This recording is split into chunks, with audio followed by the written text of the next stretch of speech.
buying a house in London, but it might be applicable to others. If you're in the market thinking of buying a house, make sure you watch this video. I have tons of tips and things I learned during the process of my husband and I buying our first house in London, and happy to share these experiences.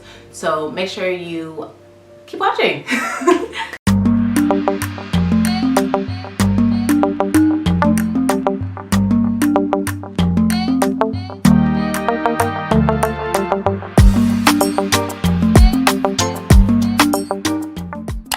Hi, my name is Margaret. Welcome back to my channel, helping you smash your goals at home, in the workplace, and beyond.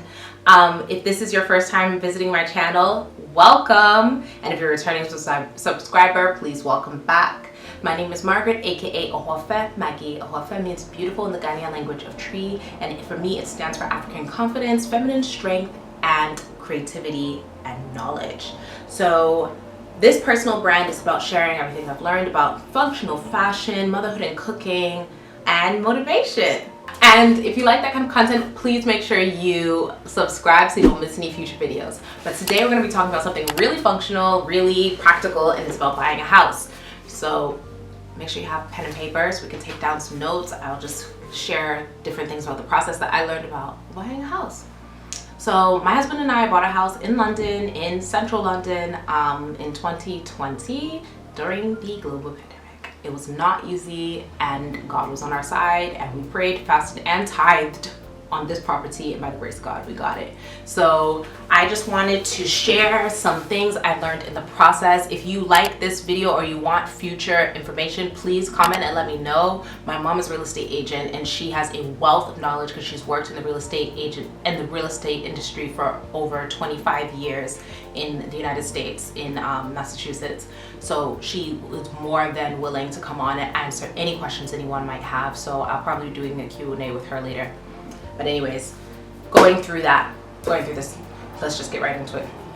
Number one, first thing you need to do when you're thinking about buying a house is to prepare your finances. This means to look at your savings and to consider your credit. So when it comes to buying a house, you're going to be buying a house with a mix. Well, most people will be buying a house with a mix of cash and credit. So the credit would be the mortgage, the debt that the bank is lending to you, and how willing they are to lend you that debt, and how much that debt will cost you as far as interest or monthly payments depends on your credit score.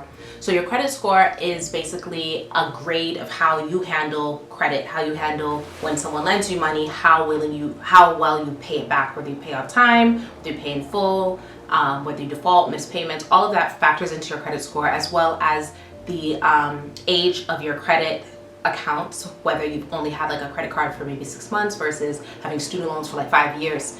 All of that factors into your credit. So I would definitely make sure you pull your credit, look at Credit Karma or any of these websites, but you can also look more closely at like TransUnion, Equifax, or whichever are the credit agencies in your country, and try to get an idea of your credit, and then also look at your savings and your finances more generally. So normally to buy a house, you're going to need a deposit. So the full price of the house might be something like $300,000, but you will have to put 10% down or 5% down or 20% down depending on the terms of your mortgage and depending on your country and your credit history and all of that.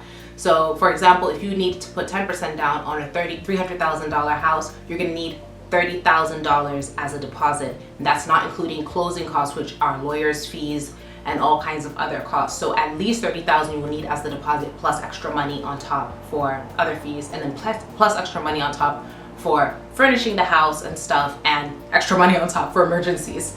So make sure you have a plan in place to save. So yeah, build your savings up, check your credit.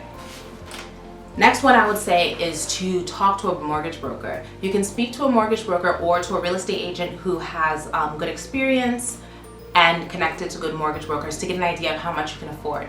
So when you go to a mortgage broker and let them know you want to buy a house, they will look around the market for you and go to different banks and get what's called a pre-approval. So pre-approval looks at like your numbers on paper and just kind of considers based off your income, your debt to income ratio, your credit score, and all kinds of different things, how much they think a bank would be willing to lend you to buy a house. And that's really good information because it helps give you a budget for when you're out in the market looking.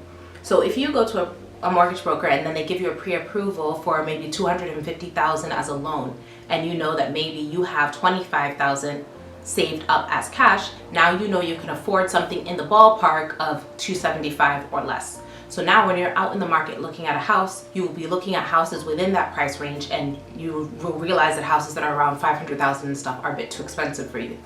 So really good to get a pre-approval. It helps sellers take you more seriously as a buyer, because then they know that you are in the price range, you can afford the house, and it will help you not have an issue whereby you're looking at a house and you realize it's way too expensive for you. So definitely speak to a mortgage broker, definitely speak to a realtor, and get a pre-approval before quite early on in the process. And then also gives you time to fix your credit or do anything else you can do to try to be able to qualify if for some reason you don't qualify for the mortgage that you were hoping to qualify for. Number 3, I would say, is to do lots of viewings. Do lots of viewings of houses. I would say actually look at all of the houses if you can in your price range and within the criteria you're looking for and in your area. So if you're looking for like 3-bedroom houses with like in a certain school district or something, or in proximity to certain types of schools, maybe your child is primary school and you need to be near certain primary schools or whatever, and in a certain city or town, I would do as many viewings as I can in that area and in that town, even if the house might not be exactly what you like from an aesthetic standpoint or something, because what you want to do is you're basically studying the market right now. You're trying to figure out what is a fair price for something, because once you've done enough viewings, you'll be able to tell like when a house is a deal, when like, yeah, you'll be able to tell. Like, for example, my husband and I did lots of viewings, and then when we found our house that we currently live in, we realized, wow, this is a really good deal for like a 3-bedroom in central London. Like, we hadn't seen anything of this standard for this price, and it helped us realize this is a good deal. But if this was the first house we had seen, or we hadn't done enough viewings, we wouldn't realize how much value for money we're getting by buying this house. So I think doing as many viewings as possible is really good, because then you have an idea and you're able to get good perspective on what you should be expecting from a house. And also another thing that my mom says that first-time home buyers tend to fall victim to is wanting everything to be perfect in your house, like wanting a dream house for your first house. And sometimes that's not very realistic, because it's hard to get everything that you want for the price that you want if your budget is like reasonable or even a bit on the small side.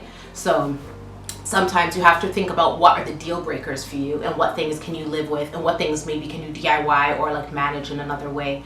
For example, maybe you need an extra bedroom because you work from home a lot and you need a study or something, but you can bend a little bit on having a big backyard. So think about those kind of trade-offs, what you are willing to trade off for, what you can live with, what are deal breakers for you, what you and your family really need, and try to manage within that. And again, lots and lots of viewings will help you get an idea of what's realistic in your market.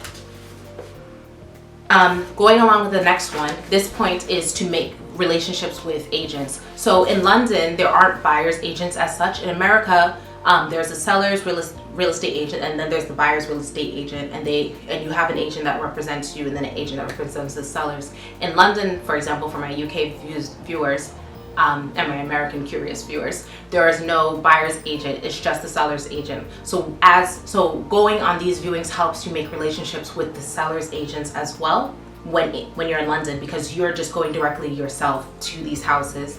And over time you might form a relationship with some of the agents, or maybe you just get along and they'll show you things that haven't even come on the market yet. And that's great, because then you get a better price because people have not started to bid on it to push it up. So definitely try to form relationships. Realize this is all we are all human beings. The seller's a human being, the agent's a human being, you are a human being, and at the end of the day, these are just human beings having transactions with each other for personal reasons. So if you can also get the agent to like you and advocate for you a bit, if there's more than one offer on a house, they might be able to push for you. Like they might be able to tell the seller a little bit more about you that might make them want to take you versus somebody else.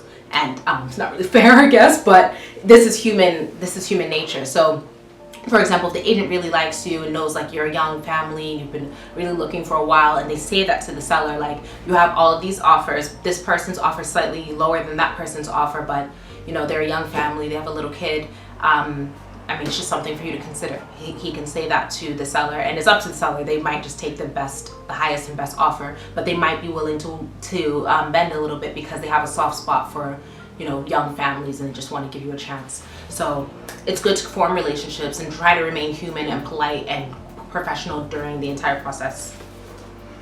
Next one, I would say, next tip is when you find the right property after having done enough viewings to really understand the market. When you're ready, you have your pre-approval, you have your savings ready. When you see the right property, do not wait. Move with swift decisiveness. If you realize that this is the property, you've walked into it, it feels like home. You know this is your house and you can afford it.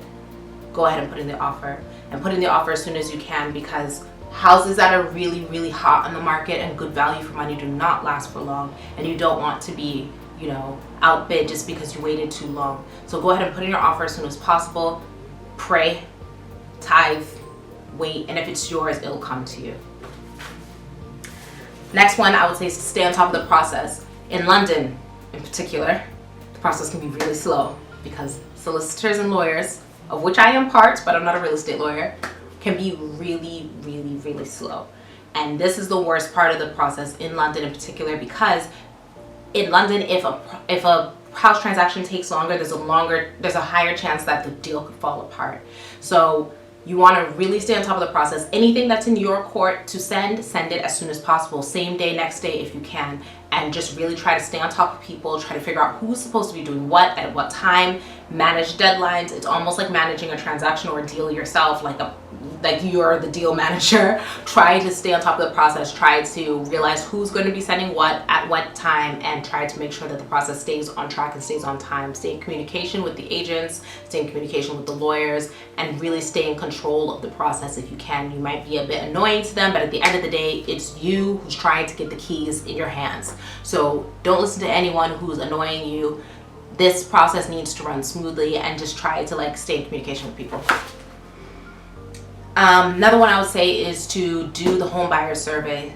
In London, it's an extra cost and it kind of feels annoying sometimes, like pay another 300, 400 pounds on top of buying a house, which is thousands and thousands of pounds. But I think it's definitely worth it, because especially if you find faults that allow you to be able to negotiate the price down a bit, or at least it just gives you a heads up and a bird's eye view of what you're buying, and you can actually really see what you're getting. So a home buyer survey, or in the US, an inspection, is when an inspector or a surveyor goes around the house and checks out the structural things, checks out the plumbing, checks out everything to make sure there are no big faults or any big problems with the house. And if there are any, they will note it in their home buying or inspection report, and they'll share that with you, and then you can go back to the seller and negotiate, or ask them to fix some things before you move in. Next one would be, do not buy anything on credit between the time that you have put in your offer and trying to get your keys. And even one of my aunties who works for my mom, who's also a real estate agent, says even the month after, try not to buy anything on credit, because lenders might continue to check your credit, and you don't want that to be the reason your deal falls apart. So don't go buy a new car, don't go buy a new fridge on credit, don't do anything expensive or reckless. Just wait. Keep saving your money and wait. Now finally, you've paid your deposit, you've had closing, your house has been registered in the land registry or in the deeds or whatever, the ink is dry and the property is yours, you have your keys. Congratulations on your new house. Now it is your house. Once the keys are in your hand, go in, sleep on the floor the first day. You are a home owner. Congrats. So my final tip would be, enjoy your new house, enjoy the time with your family, but do not rush to decorate. I know it sounds counterintuitive, but take your time, buy the essentials, buy what you really need, but take your time, because you don't want to completely furnish the place and then 3 months you hate it. So take your time, be intentional with your new space, think about what you actually need in the new space, live in it a little bit so you can see what you actually want and need and what makes sense, and then buy intentionally and over time. So thank you so much. I hope you enjoyed this video. If it was helpful, please put a thumbs up. If you have any other questions or anything, comment them below. If you would like me to expand on this or bring my mom on to talk about other real estate related things, like I said, she's been working in the real estate market in Massachusetts in the US for over 25 years. She has a full service brokerage, Century21 XSell Realty. I'll put the link in my bio, in my description below. And they are completely full service. They help buyers, they help renters, they help property investors that have multiple properties and they need them managed. She herself has expertise in building as well as flipping, as well as everything relating to properties. So let me know if you have any questions at all, and vicariously through me, she'll come on and we will all learn. So I hope you enjoyed this video. I look forward to seeing you again, darlings, and bye.